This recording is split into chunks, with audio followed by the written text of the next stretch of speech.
दोस्तों बात करने वाले आज फिर से खेसारी लाल के ऊपर, जो आज सुबह गाना रिलीज हुआ है हिलौले बालू का, तो इसी के ऊपर बात करने वाला। तो वीडियो में लास्ट तक जरूर बने रहिएगा। भाई चैनल पर नए हैं तो चैनल को जरूर से सब्सक्राइब कर लीजिए, क्योंकि भोजपुरी के लेटेस्ट न्यूज हम देते रहते हैं। सबसे पहले बात बता दें कि जो जिस चैनल से गाना रिलीज हुआ है, मानस रिकॉर्ड यूट्यूब चैनल से, वो उस गाने पे तकरीबन जो है व्यू तो काफी अच्छा खासा ही आ रहा है, लेकिन उस चैनल पे सब्सक्राइब देखा जाए तो मात्र 1 लाख के आसपास सब्सक्राइबर था।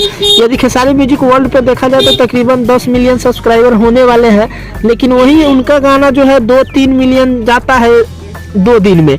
यहाँ 1 दिन में 1 मिलियन जा रहा है, वो भी नए चैनल से। तो मतलब अच्छा खासा ही रिस्पांस देखने को मिल रहा है इस गाने को लेकर के। हम बता दें इस गाने में जो है कि स्टार कास्ट नीलम गिरी और खेसारी लाल यादव हैं, जिनके की काफ़ी बेहतरीन एक्टिंग है। आप गाना सुनिए, काफ़ी मज़ेदार गाना है और देखा जाए तो बहुत ही अच्छा खासा रिस्पांस है। नए चैनल पे यदि 1 मिलियन अगर चला जाता है 1 दिन में तो कुछ कम नहीं है, काफ़ी बेहतरीन रिस्पांस है।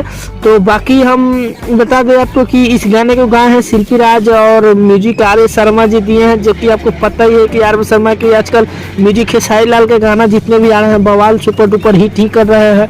तो यही कुछ खबरें थी। बाकी अगर होली के सॉन्ग तुरंत आने वाले हैं खेसारी लाल के, तो उसके भी अपडेट देंगे हम। तो मिलते हैं नए खबरों में, तब तक के लिए धन्यवाद।